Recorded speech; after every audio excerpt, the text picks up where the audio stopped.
반갑습니다. 우리 옆에 분들하고 인사 한번 하십시오. 안녕하세요. 반갑습니다. 네, 오랜만에 뵙는 분들 많이 계시죠? 네. 진즉부터 이렇게 됐어야 하는데 조금 더 이제 코로나가 더 진정 국면으로 들어서면서 완전히 완화되어지면 우리 모든 성도님들이 다 나와도 아무런 부담 없이 이렇게 예배를 드릴 수 있을 날이 속히 올 것을 기대합니다. 우리가 마음을 다해서 기도하면서 또 이렇게 하나님의 도우심을 구하면 분명히 속한 시일 안에 그런 일이 있으리라 생각이 듭니다.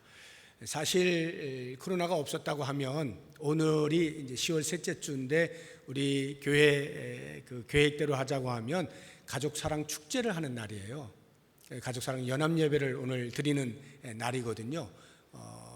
복음을 전하고 우리 가족 중에 믿지 않는 분들 또는 내 주변에 믿지 않는 분들 초청해서 같이 예배드리면서 복음을 듣고 하는 그런 날인데 지금 그걸 할 수가 없죠.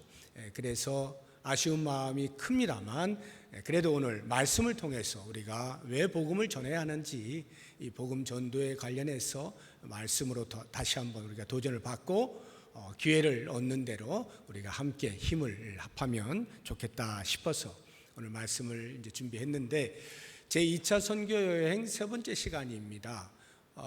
그동안에 이제 바울 일행이 2차 선교 여행을 떠나서 소아시아를 돌다가 마게도냐에서 한 사람이 손짓하는 것이 성령의 인도하심으로 여기고 순종하여서 마게도냐로 건너가죠. 마게도냐는 오늘날의 유럽을 말합니다. 그 유럽에 가서 처음으로 만난 도시가 빌립보 성이죠. 근데 그 빌립보에서 아주 호된 신고식을 치릅니다. 유럽에서 복음을 전한다는 것이 와 이렇게 힘들구나 할 만큼의 호된 신고식. 점치는 귀신 들린 여종을 고쳐주는 사건으로 인하여 오히려 해를 받고 모진 매를 맞고 옥살이를 하게 되어지는 이러한 이제 호된 신고식을 치르게 되죠. 물론 그것만 있었던 건 아닙니다. 열매도 있었죠.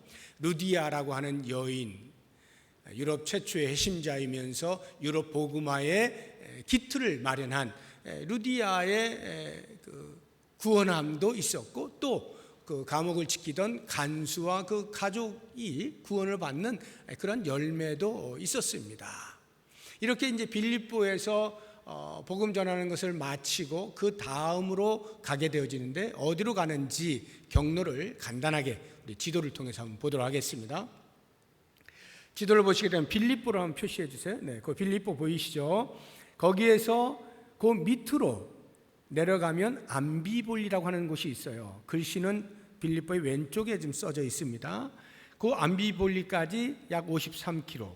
암비볼리에서 그 밑으로 아볼로니아라고 하는 곳으로 내려갑니다. 여기까지가 한 43km. 그리고 아볼로니아에서 다시 위쪽 서쪽으로 올라갑니다. 거기가 데살로니가. 오늘 우리가 보려고 하는 곳이 이 데살로니가에서 바울 일행이 전도한 것에 대해서 우리가 같이 생각을 해보려고 하는데 여기가 56km.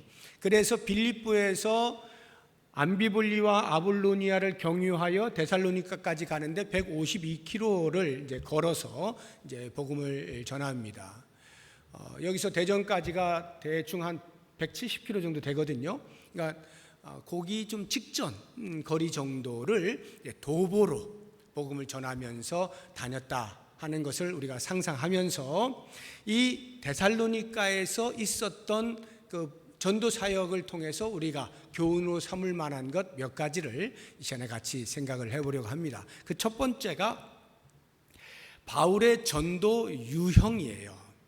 바울이 전도를 할 때 우리에게 보여주고 있는 어떤 모델링 할 수 있는 그러한 전도 유형 하나를 우리가 같이 보려고 하는데 2절, 3절을 보겠습니다.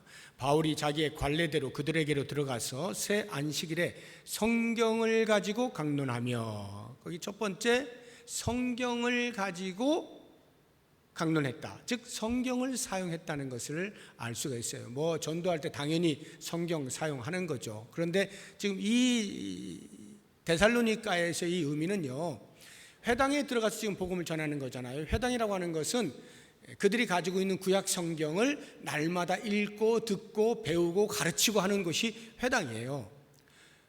그러니까 이 유대인들에게 있어서 성경이라고 하는 것은 그들의 정체성의 정립을 위한 필수적인 요소고요.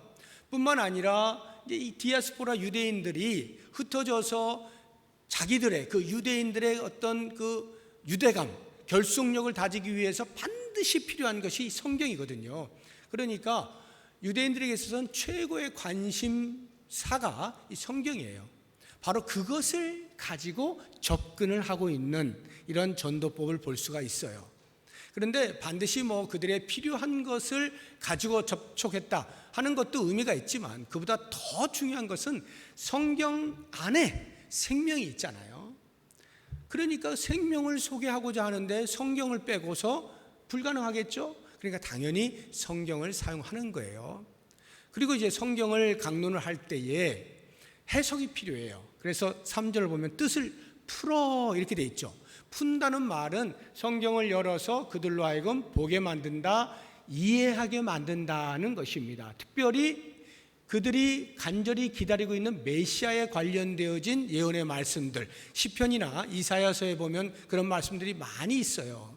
그러니까 바울이 그러한 것들을 푸는 겁니다. 그래서 3절을 보시면 그리스도가 해를 받고 죽은 자 가운데서 다시 살아나야 할 것을 증언하였다, 이렇게 표현하고 있는데, 이 말씀이 왜 푼 것이 되느냐 하면 그들은 이렇게 이해를 하지 않는 거예요. 예언의 말씀이 있는데도 불구하고 자기들이 걸러서 듣고 걸러서 이해하고 걸러서 받아들여요. 내가 생각하는 메시아, 그 메시아에 대한 것만 이해를 하니까 오해를 하는 부분이 있고 이해가 부족한 부분이 있는 거예요. 그러니까 바울은 그것을 명확하게 가르쳐 주는 거예요. 아니다, 성경에는 지금 이렇게 나와 있다. 봐라, 메시아는 해를 받는다라고 되어 있다, 고난을 받는다라고 되어 있다. 이것을 명쾌하게 해석을 해줌으로써 오해하고 있는 부분을 바로잡아주는 일을 하는 것입니다. 또 한 가지가 있다고 하면 예수가 곧 그리스도임을 입증하는 것입니다. 이게 무슨 말인가? 예수가 그리스도이다? 이 말은 무슨 말이냐면 예수는 역사적 인물로서의 예수를 말하는 거예요. 예수가 곧 그리스도다라고 할 때 그리스도는 성경에서 예언하고 있는 그들이 기다리고 있는 메시아를 말하는 거예요. 그러니까 지금 데살로니가에서 복음을 전하기 몇십 년 전에 예루살렘에서 예수님께서 십자가에 못 박혀 죽으셨잖아요.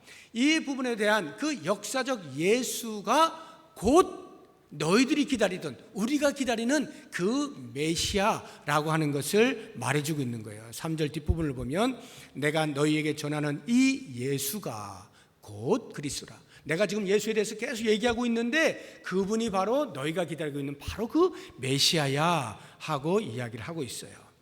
역사적 인물인 예수가 성경의 예언으로 기록되어진 그 메시아와 동일한 분이다 하는 것을 가르치는 것은 매우 매우 중요한 거예요. 그래서 우리가 이 바울의 전도 유형을 보면서 우리가 언제든지 이와 같은 유형으로 해야 되는 것은 아니에요. 접근하는 방법은 다를 수가 있어요. 사용하는 방법은 다를 수가 있어요. 그러나 핵심과 본질은 놓쳐서는 안 돼요. 우리가 전하는 도의 핵심, 본질이 뭐냐?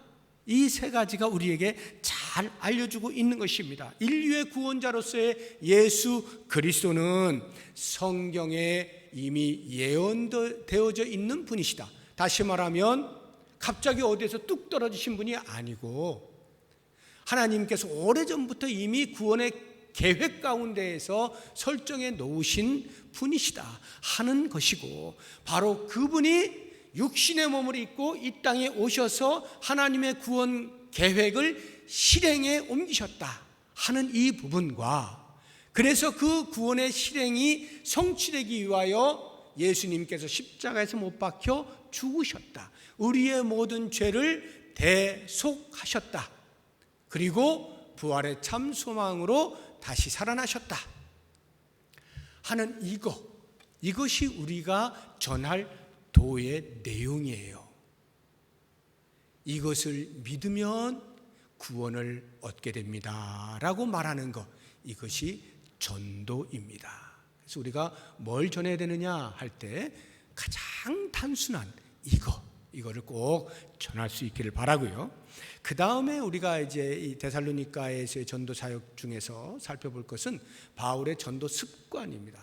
그것을 통해서 우리가 좀 교훈 받을 것이 있어요. 그의 습관이라고 하는 것은 2절을 보니까 바울이 자기의 관례대로 그들에게로 들어가서 이렇게 돼 있죠. 그들에게 들어갔다는 것은 회당에 모여 있는 유대인들, 그 회당 안으로 들어갔다는 거예요. 그게 관례대로 가는 것은 습관이 되어서 몸에 배어 있는 것을 말하는 거잖아요.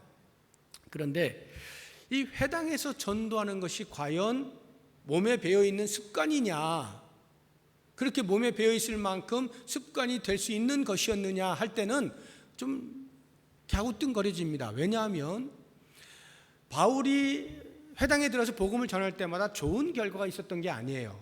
물론 사람들이 그 말을 듣는 일도 있어요. 4절을 보게 되면 그 중에 어떤 사람은 그 경건한 헬라인의 큰 무리와 적지 않은 귀부인도 권함을 받고 바울과 실라를 따랐다, 이렇게 하는 경우도 있지만 상당 부분은 복음을 전한 다음에는 반드시 격렬한 항의, 거부, 반발, 그리고 박해, 위협, 이런 것들이 가해졌단 말이죠. 그러니까 그런 회당 전도가 몸에 배일 정도 습관이 될 만한 일은 아닌 거죠. 추억이 별로 좋지가 않은데, 기억이 좋지가 않고 경험이 좋지가 않은데 뭘 그게 습관이 되겠습니까? 그런데 관례대로 이렇게 말을 한단 말이죠. 또 다른 하나를 보게 되어지면은 그 1차 선교 여행 때 비시디의 안디옥에서 복음을 전하다가 회당에서 죽이려고 막 그러니까 도망 나옵니다. 그러면서 발에 먼지를 털어버리는 행위를 합니다. 한번 보죠. 사도행전 13장 51절인데요. 두 사람이 그들을 향하여 발에 티끌을 떨어버려요. 여기 두 사람은 바울과 바나바, 1차 선교여행 때는 바나바가 동행했죠. 발에 티끌을 떨어버리고 이고니온으로 가버립니다. 티끌을 떨어 툭툭 치고 이제 갔다 이 말이에요. 이 행위가 뭐냐면 나는 더 이상 유대인들에 대하여, 이 회당에 모여 있는 사람들에 대하여 책임이 없소라고 하는 행위예요. 하나님도 아신다 이 말이지. 하나님께서 명령하셔서 내가 회당에 가서 복음을 전했으나 이들이 듣지 아니하니 이제 더 이상 내 책임은 없는 것이요 하나님도 아십니다 하는 표현으로 발에 티끌을 떨어버리는 거예요. 뿐만 아니라 그래서 나는 더 이상 이제 유대인들에게 굳이 복음을 전할 필요가 없고 나는 이방 선교를 위해서 갑니다, 이렇게 선포하거든요. 13장 46절 말씀 보겠습니다. 바울과 바나바가 담대히 말하 이르되 하나님의 말씀을 마땅히 먼저 너희에게 전할 것이로되, 그렇게 했어요. 그런데 너희가 그것을 버리고 안 들어요. 영생을 얻기에 합당하지 않은 자로 자처하기로 거부한단 말이죠. 그래서 우리가 이제부터는 이방인에게로 향하노라. 바울이 이미 이렇게까지 선포를 하는데 이방 회당 전도하는 것이 몸에 배일 리가 없잖아요. 그런데 왜 관례대로 회당에 들어갔다라는 표현을 쓰고 있느냐? 그것은 우리가 생각하는 그 관례라고 하는 것, 습관이라고 하는 것이 하도 반복해서 무의식적으로 그냥 자연스럽게 나오는 단순한 그런 습관적 행동을 말하는 것이 아니라 그 습관, 그 관례 속에 사도 바울이 생각하고 있는 분명한 목적, 의도, 이유가 있는 습관적 행동이라고 하는 것이 내포되어 있는 거예요. 그러니까 이 관례는 그냥 아무 생각 없이 이렇게 하다 보니 그걸 하고 있는 그런 관례가 아니고 할 때마다 목적이 있어요. 할 때마다 의도가 있어요. 이유가 있어요. 그러한 습관이에요. 그러면 과연 바울이 가지고 있는 그 습관이라는 게 뭘까? 그 목적, 의도가 뭘까? 제일 먼저 생각해 볼 수 있는 것은 이 회당이 유대인들이 성인 남자 10명 이상 있는 곳은 반드시 회당을 짓게 되어 있는데 회당에 들어간다는 말은 그 속에 사람이 많이 있다는 말이에요. 유대인들은 항상 회당을 중심으로 생활을 한단 말이죠. 그러니까 거기에 사람들이 많이 있을 거예요. 유대인들도 있을 것이고 유대교로 개종한 사람들도 있을 것이고 개종은 안 했으나 유대교에 관심 있는 사람들도 들어와 있을 것이고 많은 사람들이 그 속에 있으니까 복음을 전하는데 아주 효과가 있겠죠. 그러니까 회당을 찾는 거예요. 비록 반대하는 사람들이 있지만 그 가운데는 또 듣는 사람도 있으니까 그 사람들을 향해서 복음을 전해야 되겠다는 목적을 가지고 회당을 들어가는 거죠. 두 번째는 동족에 대한 그 구원의 열망이 남달라요, 바울의 마음속에. 그래서 자꾸 회당을 찾는 거예요. 우리 로마서 9장 1절, 2절, 3절 한번 보면요, 내가 그리스도 안에서 참말을 하고 거짓말을 아니하노라. 나에게 큰 근심이 있는 것과 마음에 그치지 않는 고통이 있는 것을 내 양심이 성령 안에서 나와 더불어 증언하노니 어떤 고통이냐면 나의 형제 곧 고륙의 친척을 위하여 내 자신이 저주를 받아 그리스도에게서 끊어질지라도 원하는 바, 그 유대인들이 어떻게 이제 복음을 듣고 구원을 얻는 것, 이것이 간절한 원함인데 어느 정도의 원함이냐? 설령 내 이름이 지워지는 한이 있더라도, 내가 그리스도에게서 끊어지는 한이 있더라도 절대로 끊어지지 않죠. 바울이 그걸 모를 리가 없어요. 몰라서 이 말을 쓰는 게 아니라 그 정도로 강력한 열망이다 이 말이에요. 왜요? 자기를 돌아보니까 자기가 과거의 율법에 얽매여 가지고 열심을 품고 예수 믿는 사람들 잡으러 다닐 때를 보니까 만약에 계속 그렇게 갔으면 어떻게 될 뻔했어요. 그런데 하나님의 은혜로 빛으로 예수님께서 만나주셔서 구원을 주셨잖아요. 너무 감사한 거예요. 너무 감격스러운 거예요. 그러니 나같이 어리석은 것을 너희들도 반복하지 않기를 원한다. 너희들도 제발 구원받기를 원한다. 이것이 바울의 마음속에 당연한 것 아니겠어요? 뿐만 아니라 이렇게 목적을 가지고 찾아가는 그 의도라고 하는 것은 복음만이 진리이고 복음을 통해서만이 생명을 얻을 수 있다는 확신, 그 확신이 그로 하여금 아무리 거센 반발이 있다 할지라도 계속해서 생명이 되는 복음을 전하고자 하게 되는 것입니다. 우리 고린도전서 9장 16절 말씀 보겠습니다. 내가 복음을 전할지라도 자랑할 것이 없음은 내가 부득불할 일임이라. 만일 복음을 전하지 아니하면 내게 화가 있을 것이오다. 무슨 말이에요? 생명의 원천이 되는 그 복음을 전하지 아니하고 내 마음속에만 그냥 담아두고 가만히 있다고 하면 신앙의 양심이 견디질 못한다는 거예요. 부글부글 끓어오른다는 거예요. 어떻게 이 좋은 것을 말하지 아니하고 그냥 가만히 있을 수가 있어요? 물건 하나를 사도 1,000원만 싸도 내 옆에 있는 친구한테 당장 전화해서 알려주는 거 아닙니까? 야, 그 집 가, 1,000원 싸. 바로 말해주는 거 아니에요? 그런데 영생을 얻을 수 있는 비밀한 것을 가지고 있는 자가 아무 말도 하지 아니한 채 가만히 있는다? 있을 수 없는 거죠. 적어도 복음으로 말미암는 생명에 대한 확신이 있는 사람이라고 하면 그 복음을 전하지 아니하면 안 되는 뜨거운 감정이, 신앙의 양심이 이 속에서부터 부글부글 끓어오르게 되는 거죠. 바로 이와 같은 것으로 바울은 계속해서 회당에 들어가서 복음을 전하는 거예요. 우리가 이러한 그 바울의 열정을 보면서 야, 바울은 정말 성격이 대단하다, 불같다, 다혈질이다, 열정이 막 차고 넘치는구나 하고 이와 같은 행위에 대해서 바울을 개인적인 성격이나 성향으로 치부하면 곤란합니다. 왜냐하면 이것은 바울 이전에 이미 우리 하나님께서 인류의 구원을 위하여 가지고 계신 마음이에요. 하나님의 열정이고 하나님의 고집입니다. 그것을 바울이 대변해 주는 것에 불과한 것이에요.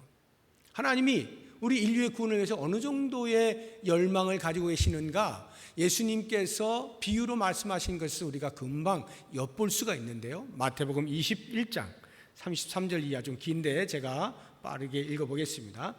다른 한 비유를 들으라. 한 집 주인이 포도원을 만들어 산울타리로 두르고 거기에 즙자는 틀을 만들고 망대를 짓고 농부들에게 새로 주고 타국에 갔더니 열매 거둘 때가 가까우매 그 열매를 받으려고 자기 종들을 농부들에게 보내니 농부들이 종들을 잡아 하나는 심히 때리고 하나는 죽이고 하나는 돌로 쳤건을 다시 다른 종들을 처음보다 많이 보내니 그들에게도 똑같이 그렇게 하였는지라.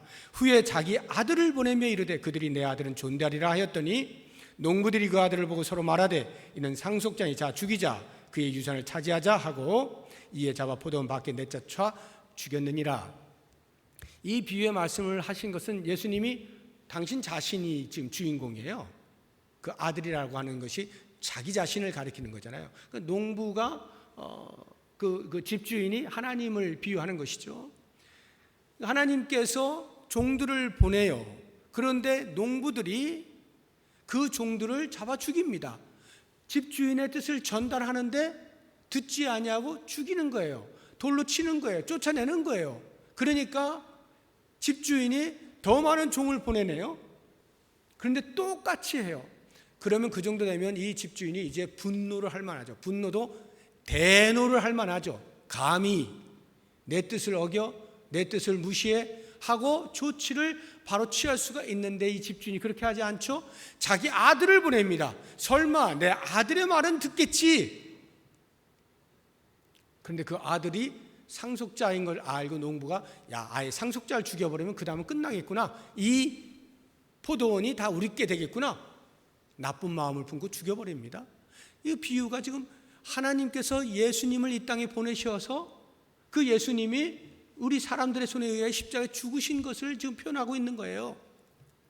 하나님의 인류의 구원을 향한 열망이라고 하는 것은 당신의 뜻을 종들을 통하여 구약시대에 수없이 많은 선지자들을 통하여 계속 알려주고 있지만 안 듣고 거부하고 멀리 가고 있는 그들을 향하여 포기하지 아니하고 곧바로 심판하지 아니하시고 오히려 당신의 아들 예수 그리스도를 보내셔서 십자가에 못 박혀 죽으실 것을 알면서도 그 아들을 보내실 만큼 집요한 고집이 하나님께 있는 거예요. 이게 우리가 오늘 구원을 받게 되어진 동기가 되는 거죠. 만약 하나님의 그와 같은 고집이 없었다면, 그 열정이 없었다면 과연 여기에 누가 앉아 있을 수가 있었겠어요? 전부 이미 하나님의 심판 아래 놓여 있었겠죠.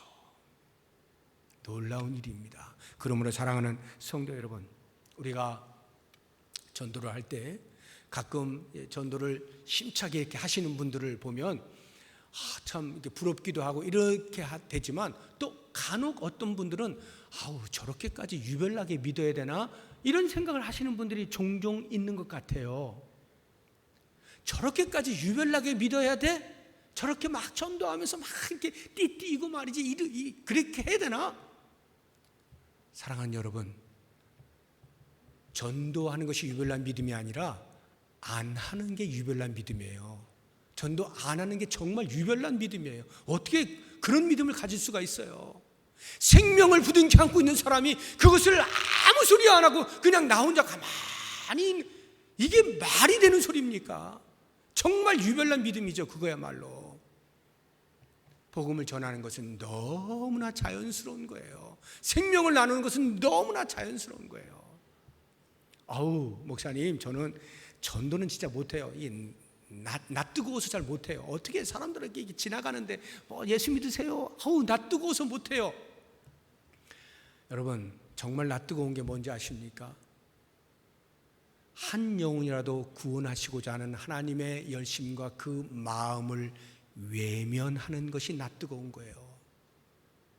그 하나님의 마음을 무시해버리는 것이, 모른 척하는 것, 이것이야말로 정말 나 뜨거운 겁니다. 우리가 성도로서 부르심을 받고 구원의 은혜를 먼저 받은 자로서 하나님께서 우리에게 맡기신 복음 전도의 사명에 대하여 우리가 모른 척하는 것이야말로 정말 나 뜨거운 일이에요. 우리는 이 일에 대하여서 적극적으로 하나님의 마음을 헤아려서 그 마음을 닮아서 복음을 전하는 일에 열심을 다하고 한 영혼을 구원시키는 일에 쓰임받도록 작정을 하고 수고를 아끼지 아니하는 우리의 삶이 되어야 하는 겁니다. 우리가 이 데살로니가의 전도 사역 속에서 이제 마지막으로 한 가지를 보려고 하는 것은 바울이 얻은 이제 별명인데요. 이 별명에 대해서 우리가 같이 한번 생각을 하면 좋겠어요. 회당에 들어가서 이제 복음을 전했어요. 그러니까 많은 사람들이 따라요. 그러자 마음이 비틀려져 있는 유대인들 가운데에서 시기심이 발동을 합니다. 지금 우리 유대교 이 안에서 지금 잘하고 있는데 갑자기 이상한 말 하면서 많은 사람들이 막 따라가네? 이거 큰일 났다. 저것들을 어떻게 해야 되겠다. 시기심이 발동합니다. 그래서 대처하는 모습이 5절에 나오는데요. 그러나 유대인들은 시기하여 저자의 어떤 불량한 사람들을 데리고, 여기 저자는 시장거리를 말하는 거예요. 사람들 많이 모여있는 광장 이런데 거기에 어슬렁어슬렁거리는 불량배들, 그 불량배들을 데리고 때를 지어서 와 소동을 일으키게 만듭니다. 야손의 집에 침입했다가 돼 있잖아요. 이 야손은 바울 선교팀 일행을 아마 집으로 불러들여서 이렇게 좀 쉬게 했던 것 같습니다. 그래서 거기를 쳐들어가서 내놔, 바울과 실라 내놔 이렇게 했는데 아무리 찾아도 없어요. 없으니까 이들이 하는 것이 이 야손과 몇 형제들을 지도자들 앞에 끌고 갑니다. 그러니까 고발을 했다 이런 말이에요. 고발을 해요. 고발을 당하니까 이 야손과 형제들이 얼마나 당황스러웠겠어요. 그러니까 이 지도자들이 보석금을 받아요. 돈을 받아요. 보석금을 받고 대신에 조건을 겁니다. 다시는 이런 이상한 말 하는 사람들 집에 들이지 마시오. 아예 만나지도 마시오. 접촉하지 마시오. 말도 섞지 마시오. 이것을 약속하겠소? 네. 그것으로 이제 보석금 내고 이렇게 해결을 보는 거예요. 그게 이제 9절에 나오죠.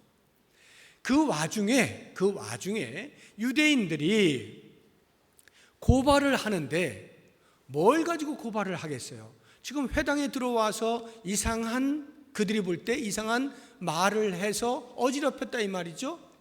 그것 가지고는 사회 법적인 어떤 고발 내용이 못 되는 거예요. 이건 종교적인 문제거든요. 그러니까 자기들끼리 해결하면 되는 거예요. 그런데 이것을 그렇게 하면 뭐가 안 되니까 법으로 조치를 취해야 되겠다 싶어서 법적인 그 하자가 있는 요건을 만들기 위해서 한 말이 있어요. 그것이 6절에 나옵니다. 소리질러 이르되 천하를 어지럽게 하던 이 사람들이 여기도 이름에 이렇게 됐죠. 천하를 어지럽게 하는 사람이라고 고발을 한 거예요. 이게 무슨 고발 내용이 될까 싶은데요. 그 당시 천하가 어떤 천하겠어요? 로마 천하잖아요. 로마 천하, 로마가 지배하던 당시잖아요. 그러면 로마의 황제가 있는데 항상 로마가 정복한 나라들에는 황제를 숭상하도록 했어요. 황제만 섬기도록 했어요. 다른 임금을 섬기면 안 돼요.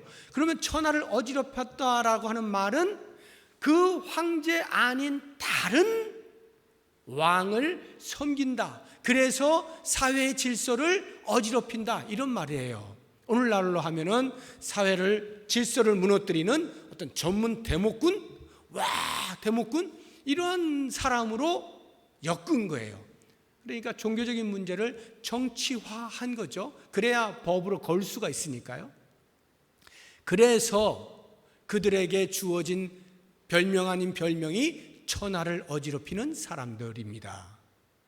이것이 법으로 볼 때, 그 당시에 법으로 볼 때는 최악의 평가예요. 감히 어떻게 로마의 지배 아래에서 로마 황제 아닌 다른 임금을 섬기는 것을 통해서 어지럽힐 수가 있단 말인가. 아마 오늘날로 하면 최소한 무기징역 내지는 사형을 언도받을 만큼 중죄인 것입니다. 그러한 평가를 내려버린 거예요. 천하를 어지럽히는 사람들. 그런데 저는 이 별명을 보면서 기가 막히다. 그들은 바울 일행을 잡아들이기 위해서 붙여놓은 죄목인데, 그것이 복음을 전하는 사람 입장에서는 영적으로 볼 때에는 이런 별명보다 더 멋진, 더 최고의 찬사가 없다. 저는 이런 생각이 드는 거예요. 왜요? 천하를 어지럽혀. 네, 맞습니다. 제가 천하를 어지럽힙니다. 그럼 어떻게 어지럽히느냐? 저는 로마 황제가 아닌 만 왕의 왕이신 예수를 왕으로 섬기는 사람입니다. 이걸 인정하는 거예요. 그렇습니다. 저는 로마 황제뿐만이 아니라 만왕의 왕신 예수를 왕으로 섬기는 사람입니다. 그렇다고 해서 내가 로마 황제를 거부하거나 아니면 사회 질서를 어지럽혀서 전복시키거나 그런 의도는 없습니다. 저는 오직 만왕의 왕신 예수를 섬기는 사람입니다. 그리고 만약 천하를 어지럽힌다면 이렇게 어지럽히는 사람입니다. 하나님 나라의 법이 있어요. 성경이 있잖아요. 그 법을 따라 살게 되어질 때 삶의 체계가 자연인이 세상의 법을 가지고 살아가는 그 삶의 체계와는 확연히 다릅니다. 윤리의 기준이 다릅니다. 진짜가 나타남으로 해서 가짜가 형편없이 보입니다. 그러니까 이 가짜의 편에서 볼 때는 진짜의 등장이 자기들을 어지럽히는 것이 되는 거예요. 천하를 어지럽히는 거예요. 예수 믿는 사람들이 다가설 때에 세상 사람들이 보고 와, 저 사람들 눈에 확 띄네. 뭐가 다르네. 우리가 사는 방식하고 다르네. 이 땅에서의 삶에서는 비정함을 사랑이라고 속이면서 겉모술수를 정의라고 속이면서 그렇게 살아왔던 그 체계가 진짜가 나타나니까 하나님의 말씀 앞에서 살아가는 사랑이 사랑이고 정의가 정의가 되어지는 그 분명한 색깔 앞에서 막 어지럽혀지는 거예요. 혼란스러운 거예요. 오늘날의 기독교가 한없이 욕을 먹고 있잖아요. 무엇 때문에 욕을 먹을까요? 우리가 무엇 때문에 욕을 먹을까요? 그들이 제대로 믿지 않는 것 때문에 욕을 할까요? 예수 믿는다는 게 뭔지를 잘 모르잖아요, 일반인들은. 그러면 무엇을 가지고 손가락질 할까요? 우리의 삶의 모습을 보고 그러겠죠. 분명히 거짓말 안 하면서 살아야 될 것 같은데 거짓말 더 잘하네? 분명히 싸우지 않고 살아야 될 것 같은데 더 잘 싸우네? 이런 것들을 보면서 욕을 하는 것 아니겠어요? 정의도 없고 사랑도 없고 정직도 없고 우리와 다를 게 뭐가 있는데 하면서 손가락질 하는 거 아니겠어요? 질서도 안 지키고요, 법도 안 지키고요, 이런 모습을 보면서 공신력이 다 떨어지는 거예요. 그런데 정말로 하나님의 말씀을 신실하게 받아서 말씀에 순종하여 사는 사람은 그렇게 살지 않죠? 그 법대로 살아가게 될 때 그 삶의 체계라고 하는 것이 얼마나 고상한 윤리 속에서 살아갑니까? 감히 흉내를 못 내는 그러한 강한 윤리 속에 살아가죠. 그러니까 이런 부분에서는 도무지 흉내를 낼 수 없을 만큼 손가락질 할 수 없는 그러한 모습이 진짜 우리의 모습이란 말이죠. 그렇게 되어질 때에 우리는 천하를 어지럽히는 사람이 되는 거예요. 멋진 별명 아닙니까? 기가 막힌 별명 아니에요? 저는 이런 별명 얻고 싶은 거예요. 성경에 보면요, 좋지 않은 별명들을 가진 사람들이 있어요. 요나 같은 사람 보세요. 하나님의 얼굴을 피하여 도망한 자, 이런 별명 아니겠어요? 가룟 유다는요, 예수를 팔자, 이러한 별명을 갖고 있는 거잖아요. 우리가 그런 별명 가지셔야 되겠습니까? 제가 개인적으로 제 평생의 별명이 3개가 있어요. 다 중학교 때 가진 별명인데 학교에서 2개, 교회에서 1개. 하나는 목석이라고 하는 별명이에요. 목석. 기술 선생님이 계셨는데 제가 광운중학교를 나왔거든요. 광운중학교가 기술 부분만, 기술 과목만 전국 모의고사 1등이에요. 항상 기가 막히게 잘 가르쳐요. 모든 표현을 다 성적으로 표시해요. 이 기술 선생님이. 그러니까 그 젊은 애들이 얼마나 귀가 쫑긋하게 다 들었겠어요. 다 기억나는 거예요. 다 기억나는 거예요. 그러니까 모의고사 보면 다 맞아. 그런데 그 성적으로 묘사할 때 1시간 내내 웃어요. 그렇게 까르르 웃게 만드는 거예요, 이 선생님이. 정말 재주가 좋아요. 그런데 오직 전교에서 1명만 안 웃네? 그게 저예요. 아무리 웃겨도 제가 안 웃는 거예요. 그러니까 처음엔 몰랐는데 몇 번 이렇게 수업을 하시다가 저를 발견한 거예요. 안 웃고 있는 저를. 1시간 내내 안 웃고 있는 저를 발견한 거예요. 저는 웃을 수가 없었던 거예요. 그 당시 제 신앙으로는 도저히 웃을 수가 없는 거예요. 그래서 별명을 목석이라고 지어줬어요. 또 하나가 학생들이 지어준 건데요, 이번엔 1등. 이게 제 별명이었어요. 이번엔 1등. 그러니까 시험을 볼 때마다 제가 1등을 한 적이 없어요. 제일 잘한 게 2등인데 이번엔 1등이라는 게 제 별명이에요. 왜냐하면 저는 전에 말씀드린 것처럼 제 가정에서 핍박을 받았던 때였기 때문에 공부를 할 시간이 없었어요. 집에서 항상 아버님 앞에서 무릎 꿇고 3시간씩 설교 말씀을 들었어야 되는 거예요. 그렇기 때문에 집에서 공부할 시간이 없어. 그러니까 학교 가서 쉬는 시간 그 10분 그것밖에는 공부할 시간이 없어. 그러니까 이제 수업 끝나면 화장실 가는 것 제외하고는 쉬는 시간에 그나마 이렇게 복습을 하는 거예요. 그런데 애들이 볼 때는 이게 집에서도 공부를 실컷 하고 학교에서 그나마 쉬어야 되는 그 시간마저도 공부하니 제가 항상 1등이라고 생각하는 거죠. 그래서 이번엔 1등. 이게 제 별명이에요. 한 번도 해본 적이 없다 이 말이죠. 교회에서 제 스승이 저에게 지어준 별명이 하나 있어요. 세상이 감당할 수 없는 사람. 제가 몇 번 말씀드린 적이 있어요.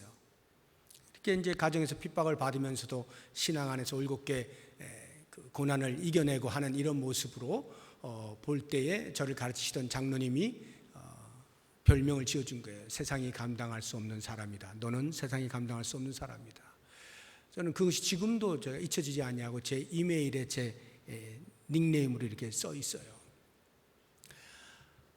그런 사람이 되고 싶고 평생에 그런 소리를 듣고 싶은 믿음을 갖고 싶은 사람이에요.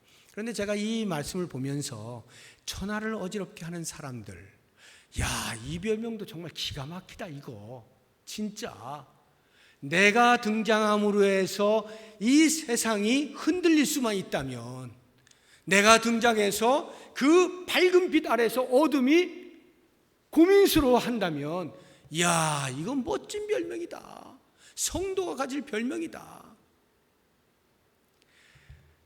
생명을 가지고 있는 복음의 수혜를 받은 우리가 그것을 갖지 아니한 사람들 앞에 등장할 때에 뭔가 그들이 눈을 크게 떠야 되지 않겠어요? 그런 별명을 가져봅시다. 천하를 어지럽게 하는 사람 한번 돼보자고요. 그래서 그 생명이 어디에서 나오는지 복음을 생생하게 증거하는 그러한 전도자의 삶을 살아보자고요. 우리가 오늘 가족사랑 연합 예배를 드리지는 못하지만 때를 얻든지 못 얻든지 기회가 닿는 대로 우리 주변에 복음이 필요한 사람들에게 복음을 전할 때 이렇게 영적인 관점에서 천하를 어지럽힐 수 있는 실력을 갖추면서 그렇게 복음을 전해서 그 생명 얻는 일에 우리가 쓰임받을 수 있는 귀한 은혜가 있기를 주의 이름으로 축복합니다. 기도하겠습니다.